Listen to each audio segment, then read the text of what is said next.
The morning sun was just beginning to peek through the tall windows of St. Mary's Children's Hospital when the first whispers started in the emergency ward. Nurse Jennifer was checking her patient charts when her phone buzzed with an urgent message from hospital management. She read it twice before the words really sank in. Prince William and Catherine would be arriving at the hospital within the next hour. But this was not going to be like any other royal visit the hospital had ever seen. Dr. Matthews was making his morning rounds when the head of security approached him with a serious expression. The news he delivered made the doctor stop in his tracks. The Duke and Duchess of Cambridge were not coming for a ceremonial ribbon cutting or a planned charity event.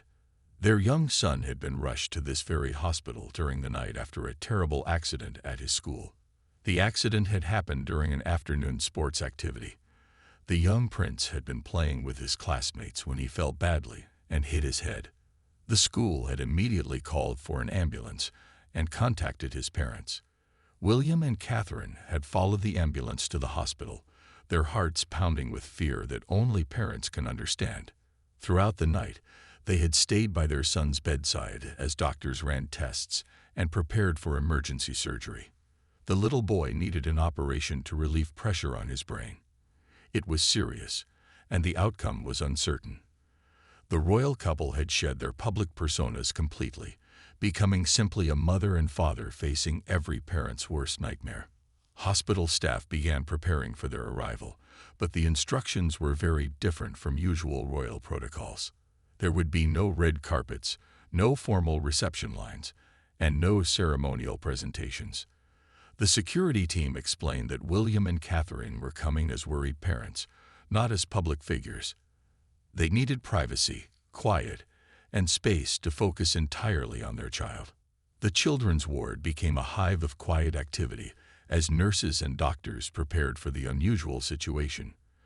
They were used to treating children from all walks of life, but having the future King and Queen of England sitting in their waiting room as anxious parents was something entirely new.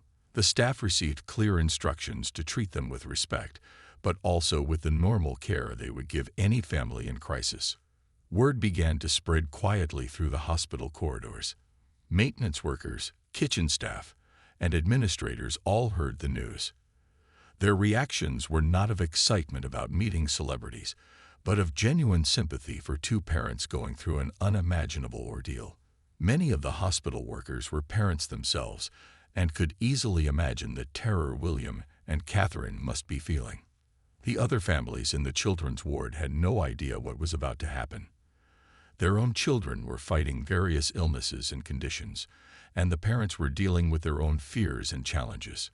Some children had been in the hospital for weeks, others for months. They had created their own small community of support, sharing stories, hopes, and concerns. As the clock ticked closer to the arrival time, the hospital's atmosphere became charged with anticipation. But it was not the usual excitement that comes with a royal visit. Instead, there was a sense of solemnity and respect for a family in crisis. The staff understood that they were about to witness something very rare in the modern royal family: complete vulnerability and raw human emotion. The head nurse gathered her team for a final briefing.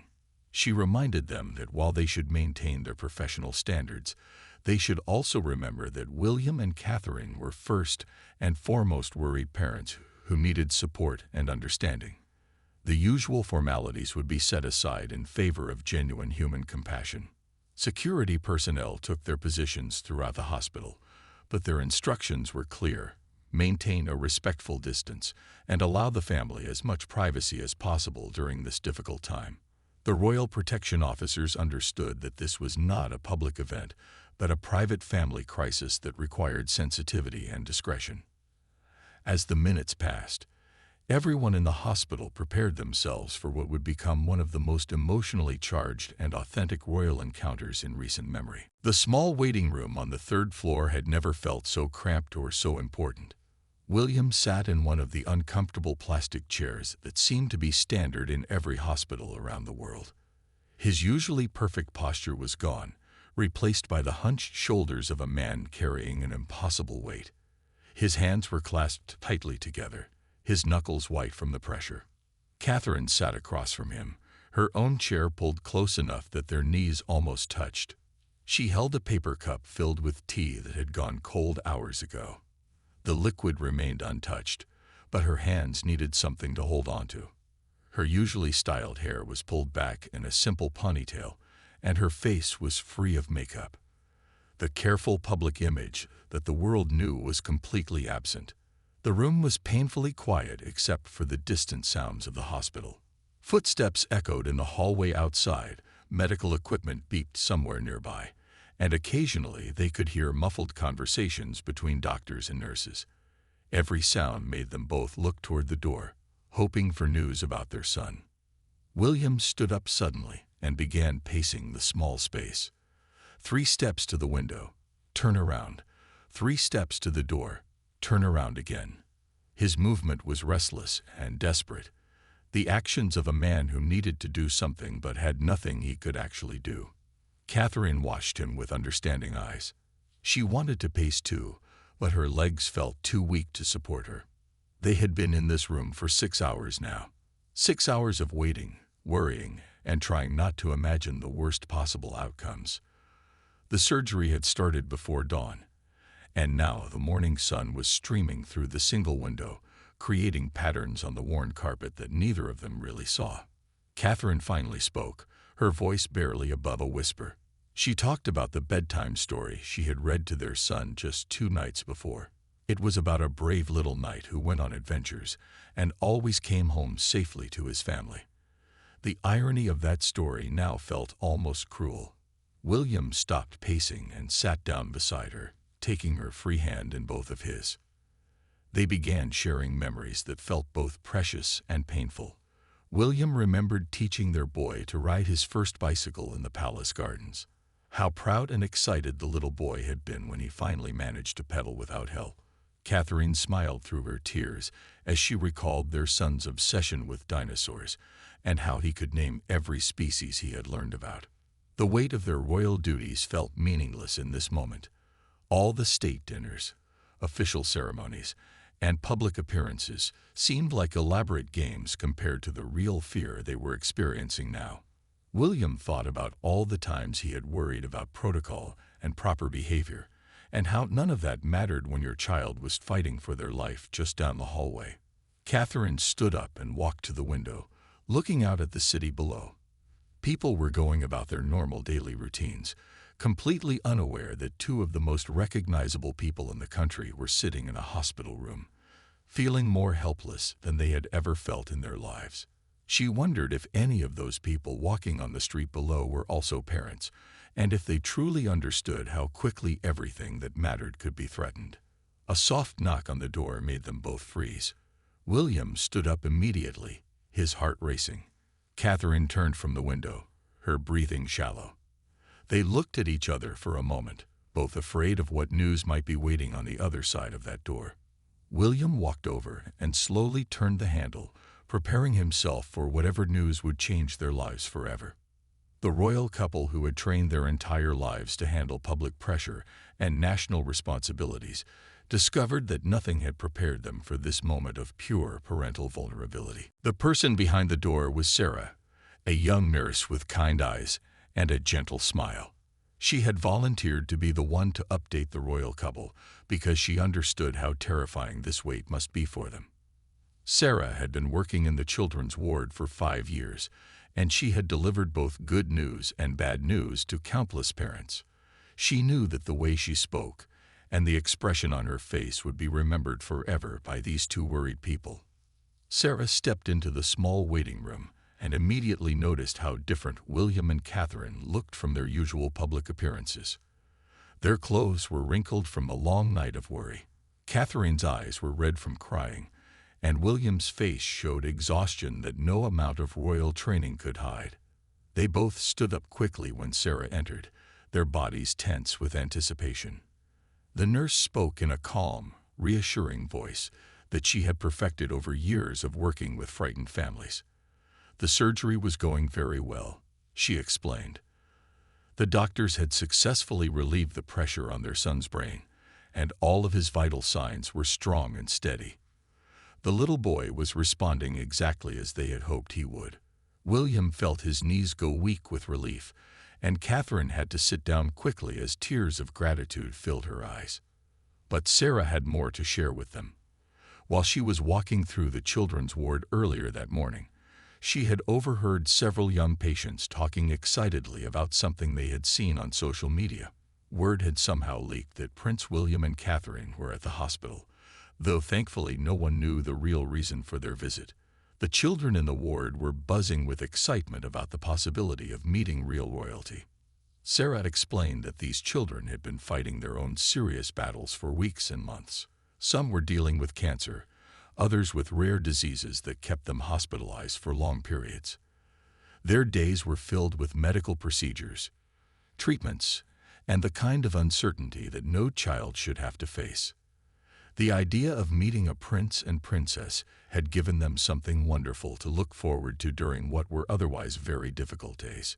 Catherine looked at William, and something passed between them without words. They both understood immediately what Sarah was suggesting, even though she had been careful not to ask directly.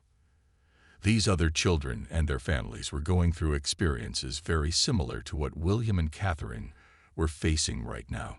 The fear, the sleepless nights, the desperate hope that everything would turn out okay. William asked Sarah how long they would need to wait before they could see their own son. She explained that he would need to stay in recovery for at least another 2 hours while the medical team monitored his progress. The anesthesia needed time to wear off completely, and the doctors wanted to make sure there were no complications from the surgery before allowing visitors. Catherine stood up and walked to the small mirror hanging on the waiting room wall. She looked at her reflection and saw a mother who had been through one of the most terrifying nights of her life. Her hair was messy, her clothes were casual, and she wore no makeup at all. She certainly did not look like someone ready for a royal engagement or public appearance. But as she looked at herself in that mirror, Catherine realized something important. Maybe looking like a perfectly polished princess was not what these children needed to see. Maybe what they needed was to meet two people who understood exactly what it felt like to be scared, to worry about someone you love, and to hope desperately for good news from doctors. William joined her at the mirror, and they both made a decision that would change the entire course of this day. The security team was not happy with William and Catherine's decision. The head of royal protection, a serious man named David who had been guarding the royal family for over 15 years, explained all the reasons why visiting the children's ward was not a good idea. They had not planned for this kind of public interaction. The area had not been properly secured. There were too many unknown variables and potential risks. But William looked at David with an expression that the security officer had never seen before. This was not the future king speaking, but a father who had just received hope about his own child's condition and wanted to share that hope with others. William explained that they were not going to do a formal royal visit with all the usual protocols and procedures. They simply wanted to spend time with children and families who were going through exactly what they were experiencing. Catherine added that they would not be representing the royal family in any official capacity. They would just be two parents who understood fear and worry and hope. She pointed out that they were wearing casual clothes anyway, so it would be more like friends visiting rather than a ceremonial appearance. The security team could maintain their protection, but from a distance that would allow natural conversations to happen. David reluctantly agreed, but he insisted on several conditions. The visit would be completely private with no media present. Hospital staff would be asked not to take photographs or share details on social media. The royal couple would limit their time to 1 hour maximum, and they would return immediately to the waiting room if there were any updates about their son's condition. Sarah led them through the hospital corridors toward the children's ward. As they walked, Catherine felt nervous in a way that was completely different from her usual pre-event anxiety. When she was preparing for official royal duties, she worried about saying the right things and following proper protocol. Now she was worried about whether she could offer genuine comfort to children and parents who were suffering. William was thinking about his own son lying in the recovery room just 1 floor above them. Part of him felt guilty for leaving the area, even though the doctors had assured them that their boy was stable and would not wake up for at least another hour. But another part of him felt drawn to these other families who were walking the same difficult path. The children's ward was painted in bright, cheerful colors with cartoon characters decorating the walls. Despite the attempts to make the environment welcoming, there was no hiding the fact that this was a place where sick children spent their days fighting serious illnesses. Medical equipment lined the hallways, and the air carried the unmistakable smell of hospital disinfectant. As they approached the main area of the ward, they could hear the voices of children talking and laughing despite their circumstances. Sarah stopped them just before they reached the common area and asked if they were sure they wanted to do this. She explained that once they entered that room, there would be no way to control what happened next. The children would be excited, possibly overwhelmed, and definitely unpredictable in their reactions. Catherine took William's hand and squeezed it gently. They had made their decision, and they were going to follow through with it. But Sarah had one more thing to tell them. She wanted them to know that several of the children in the ward had been there for many weeks. They had become like a little family, supporting each other through treatments and procedures. These kids were brave in ways that most adults could never imagine, but they were still children who missed their normal lives and worried about their futures. William nodded and thanked Sarah for preparing them. He asked her to lead them into the ward, but to do it quietly so they could observe the children for a moment before introducing themselves. They wanted to understand the dynamics of the group and figure out the best way to approach without causing chaos or overwhelming anyone. As they stood at the entrance to the children's common area, both William and Catherine took deep breaths and prepared themselves for what would become one of the most meaningful experiences of their lives. The children's common area was filled with soft morning light streaming through large windows that overlooked the hospital gardens. Several young patients were scattered around the room, some sitting in wheelchairs, others on comfortable couches, and a few lying on mobile beds that had been wheeled in so they could join the group activities. Despite their various medical conditions and treatments, the children were engaged in typical childhood activities like coloring, playing board games, and chatting with each other. 8-year-old Emma was the first to notice the two adults standing quietly in the doorway. She was sitting in a wheelchair, her head covered with a colorful scarf that hid the fact that she had lost her hair during chemotherapy treatments. Emma had been battling leukemia for 6 months, and she had become one of the unofficial leaders among the younger children in the ward. Her bright personality and infectious smile had helped many other kids get through their darkest days. Emma wheeled her chair closer to the doorway and looked up at William and Catherine with curious eyes. She could tell that these were not typical hospital visitors like doctors, nurses, or family members. There was something different about them, though she could not quite figure out what it was. She whispered to her friend James, a 10-year-old boy who had been in the hospital for 3 months with a rare bone condition. James looked over at the two visitors, and his eyes widened with recognition. He had seen their faces on television and in magazines many times. He knew he was looking at the future King and Queen of England, but he could hardly believe they were actually standing in his hospital ward. James was known for being shy and quiet, but his excitement overcame his usual hesitation to speak to new people. Other children began to notice the visitors as well. 12-year-old Sophie, who was recovering from major heart surgery, sat up straighter on her couch and nudged her roommate Lisa. 9-year-old Michael, who had been in the hospital for weeks with a serious infection, stopped coloring his picture and stared with wide eyes at the doorway. Catherine was the first to step forward into the room. She walked slowly and deliberately, not wanting to startle anyone or create a commotion. Her approach was gentle and natural, like a mother entering a room full of children. She smiled warmly and said hello in a soft voice that immediately put the children at ease. William followed her lead, but he noticed that his presence seemed to make some of the children more nervous than excited. He realized that his height and formal bearing might be intimidating to kids who were already dealing with anxiety about their medical situations. He quickly sat down in one of the empty chairs to make himself less imposing and more approachable. Emma was the first child brave enough to speak directly to them.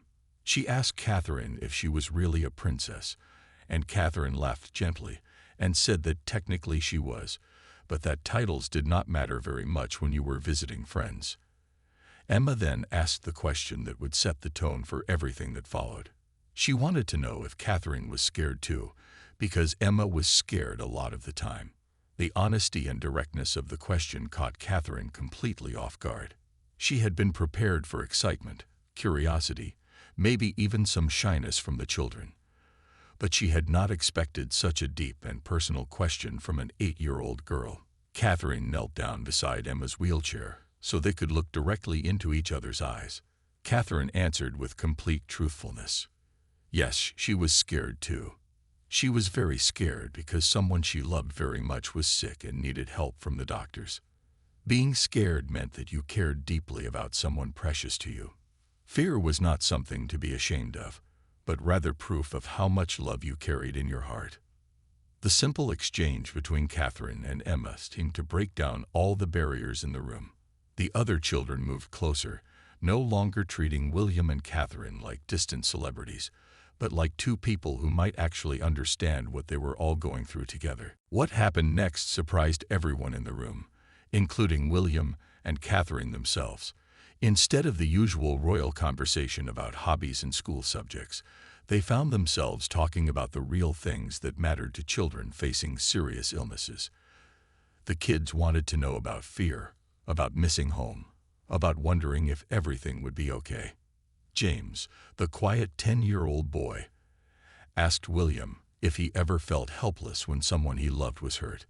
William sat forward in his chair and spoke with an honesty that he had never used in any public setting. He told James about lying awake at night worrying about his children, about feeling frustrated when he could not fix problems or take away pain from the people he cared about most. The parents who were visiting their children in the ward began to gather around the edges of the conversation. They had initially kept their distance out of respect for the royal visitors, but they found themselves drawn in by the genuine nature of the discussion. These were not the polished, careful responses they expected from public figures. William and Catherine were speaking like real people dealing with real problems. Catherine found herself sitting on the floor next to Emma's wheelchair, and soon other children had joined them on the colorful carpet. She talked about the sleepless nights when her own children had nightmares or were sick with even minor illnesses, like colds or fevers. She described the way her heart raced every time the phone rang with a call from school, always fearing that something might have happened. Sophie, the 12-year-old recovering from heart surgery, asked Catherine if she thought it was okay to cry when you were scared.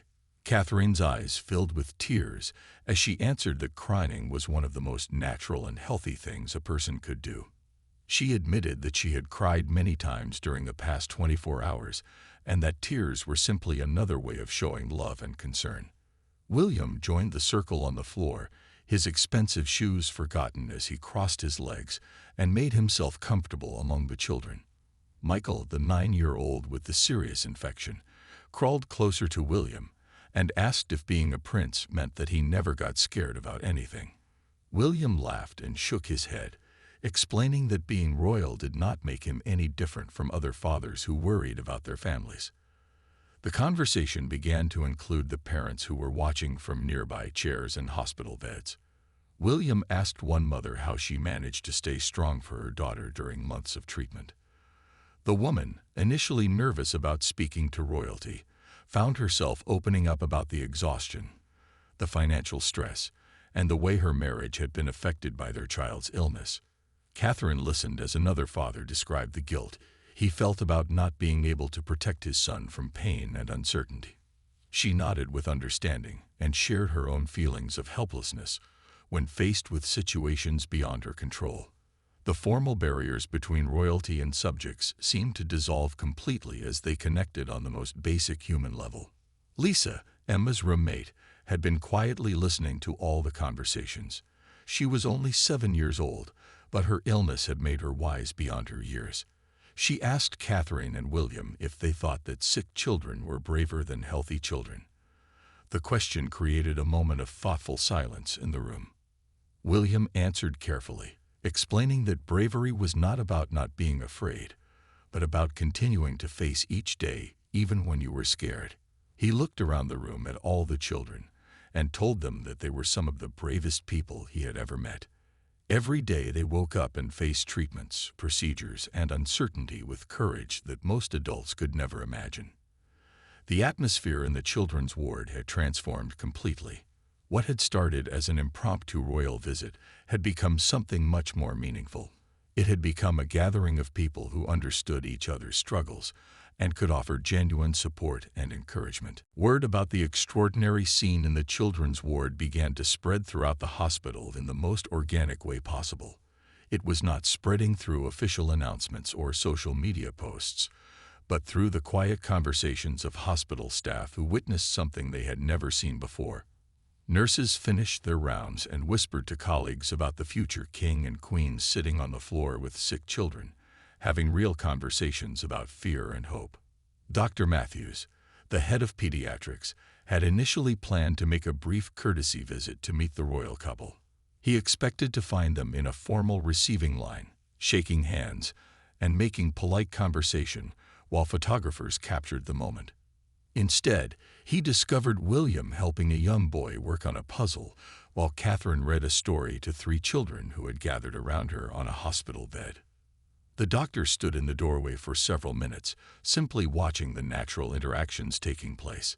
He had worked with thousands of families over his 20-year career, and he knew authentic emotion when he saw it. There was nothing staged or artificial about what was happening in that room. These were real people connecting with each other during some of the most difficult times of their lives. Janet, a cleaning lady who had worked at the hospital for 12 years, found herself pausing in her work as she passed by the children's ward. She had seen many celebrity visits over the years, and they usually involved a lot of security, formal presentations, and carefully orchestrated photo opportunities. But this was completely different. She watched as William sat cross-legged on the floor, listening intently to a young girl explain her collection of stuffed animals. The hospital social worker, Mrs. Chen, had been called to the ward because someone thought there might be issues with such an unusual visit. She arrived expecting to manage crowd control or handle media problems. Instead, she found herself witnessing Catherine gently braiding the hair of a teenager who had been feeling self-conscious about her appearance after months of medical treatments. Even members of the hospital administration began making excuses to walk through the children's ward. The financial director, who rarely left his office, suddenly needed to check on some equipment in that area. The head of nursing found reasons to personally deliver supplies that could have been handled by other staff members. They were all drawn by reports of something special happening, something that did not fit their usual understanding of how royal visits were supposed to work. The security team, initially worried about the lack of formal protocol, began to relax as they observed how naturally the situation was developing. The royal protection officers were trained to spot potential problems and threats, but all they could see were genuine moments of human connection. Children were laughing. Parents were smiling through their tears, and William and Catherine seemed more at peace than they had been all morning. Sarah, the nurse who had first told William and Catherine about the children's excitement, found herself becoming emotional as she watched the interactions. She had delivered the news about their son's successful surgery, hoping to provide some comfort during their crisis. But she had not expected them to turn that comfort into something they could share with other families facing similar challenges. The ripple effects extended beyond just the people physically present in the ward. Other patients throughout the hospital heard about what was happening and began asking their nurses if they could visit the children's area. Elderly patients from other floors requested wheelchairs so they could see the future king and queen, who were reportedly sitting on the floor playing games with sick children. Hospital volunteers, who usually focused on delivering flowers and running errands, found themselves drawn to the children's ward just to witness the unprecedented scene. They had volunteered at the hospital specifically to help families during difficult times, and they recognized something special when they saw it. The maintenance staff, kitchen workers, and administrative employees all found ways to catch glimpses of what was happening.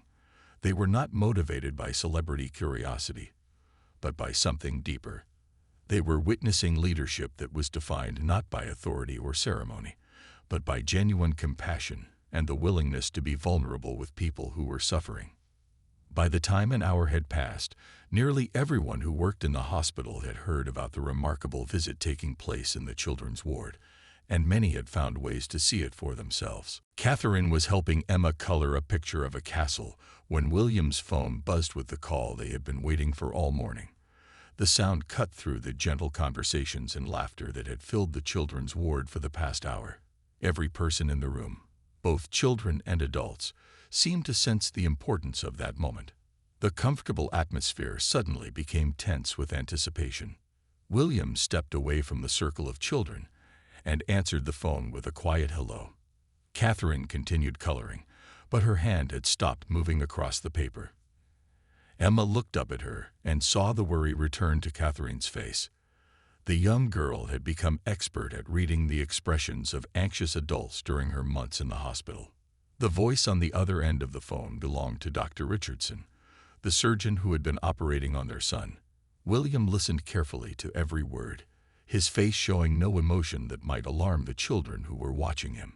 But Catherine could read his expression perfectly after years of marriage, and she saw the exact moment when relief flooded through his entire body. The surgery had been completely successful. Their son was awake, alert, and asking for his parents. All of his responses were normal, and there were no signs of complications from the procedure. The little boy was confused about where he was and why his head hurt, but he was responding to questions appropriately and seemed to be recovering exactly as the doctors had hoped. William ended the phone call and walked back to where Catherine was sitting with Emma. He knelt down beside his wife and whispered the good news in her ear. The relief that washed over Catherine's face was visible to everyone in the room. Tears of gratitude filled her eyes, and she had to take several deep breaths to compose herself. Emma, with the directness that only children possess, asked Catherine if she had received good news about the person she was worried about. Catherine nodded and explained that yes, someone very important to her was going to be okay. The little girl smiled and said she was happy because she knew how scary it was to wait for news from doctors. James, the quiet 10-year-old, asked William if this meant they had to leave now. William looked around the room at all the children and parents who had shared this difficult morning with them. He realized that while his family's crisis was resolving, all of these other families were still in the middle of their own battles. Their fears and uncertainties would continue long after he and Catherine returned to their normal lives. Instead of rushing away immediately, William made a decision that surprised even Catherine. He asked Dr. Matthews, who had been quietly observing from the doorway, if they could have just a few more minutes to say proper goodbyes to everyone they had met. The doctor nodded with understanding, recognizing that something important was still happening in that room. Catherine stood up from the floor and looked around at each child she had spoken with during the past hour. She wanted to make sure that every single one of them knew how much their conversations had meant to her. These children had shared their fears and hopes with her during one of the most difficult times of her life, and their honesty and bravery had given her strength. William approached Michael, the 9-year-old with the serious infection, and knelt down to speak with him privately. He thanked Michael for asking such thoughtful questions and told him that their conversation had helped him understand important things about courage and family. Michael beamed with pride at being thanked by a real prince. Sophie, the 12-year-old recovering from heart surgery, received a gentle hug from Catherine along with a promise that she would remember Sophie's wisdom about the importance of crying when you need to.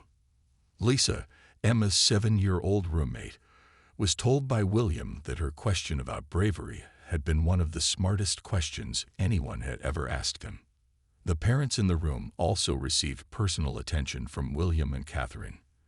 They were thanked for sharing their experiences and for raising such remarkable children.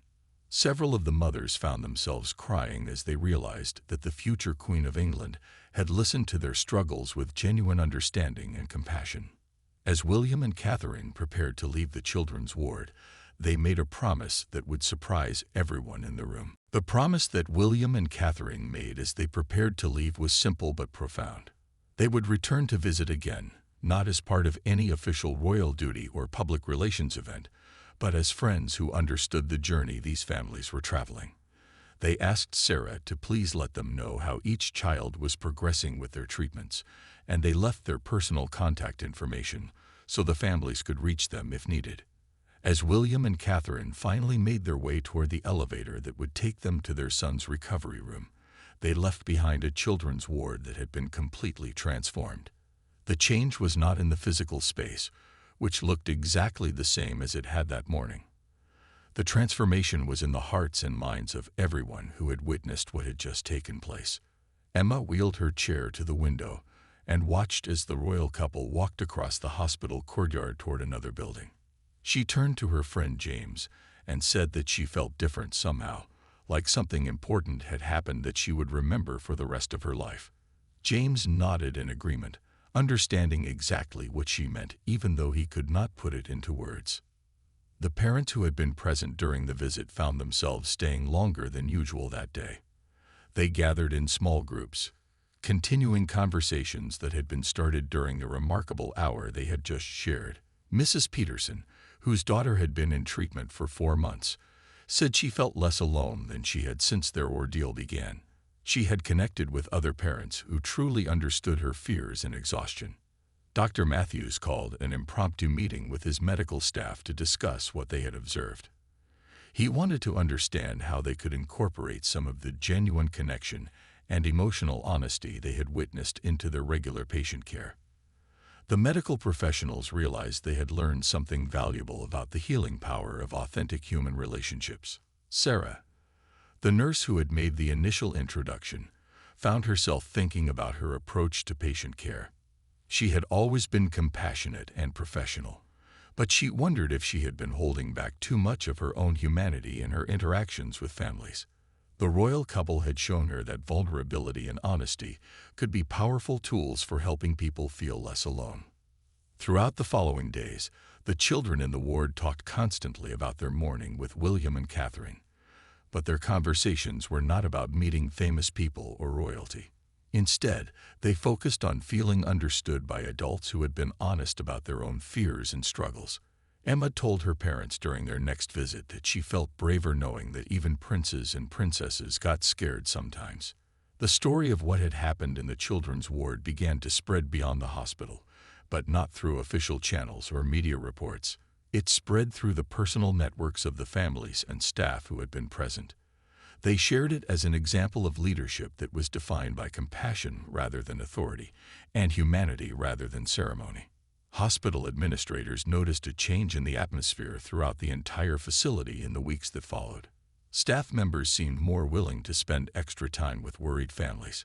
Parents of patients appeared more connected to each other and more willing to offer mutual support. The culture of the hospital had been subtly but significantly influenced by the example of genuine care and vulnerability that had been demonstrated that morning. William and Catherine kept their promise to stay in touch with the families they had met. They sent personal notes to each child as they progressed through their treatments. When Emma finally completed her chemotherapy 6 months later, she received a handwritten letter congratulating her on her bravery and strength. James got a birthday card that arrived exactly on time, signed by both William and Catherine. Most importantly, their own son made a complete recovery from his surgery. As he grew older and learned about what had happened on the day of his operation, he came to understand that his parents had turned their moment of crisis into an opportunity to help other families feel less alone in their struggles. The day that had started with fear and uncertainty had become a lesson in the power of shared humanity and authentic compassion. In a small hospital ward, 2 people had shown everyone present what true leadership really looked like. After all 3 children were settled in their beds, William and Catherine finally had a few quiet moments alone together. They sat in their own bedroom, still processing the incredible day they had just experienced as a family. "I'm so proud of our children," Catherine said softly. "They handled everything with such grace and maturity. Today showed me what wonderful people they're becoming." William nodded, feeling the same overwhelming pride in their family. "This day will be remembered in history books," But what I'll remember most is watching our children support each other and represent our family so beautifully. As the house grew quiet and peaceful, the Wales family drifted off to sleep, their dreams filled with golden crowns, cheering crowds, flying airplanes, and the warm feeling of being together during one of the most important days in British royal history.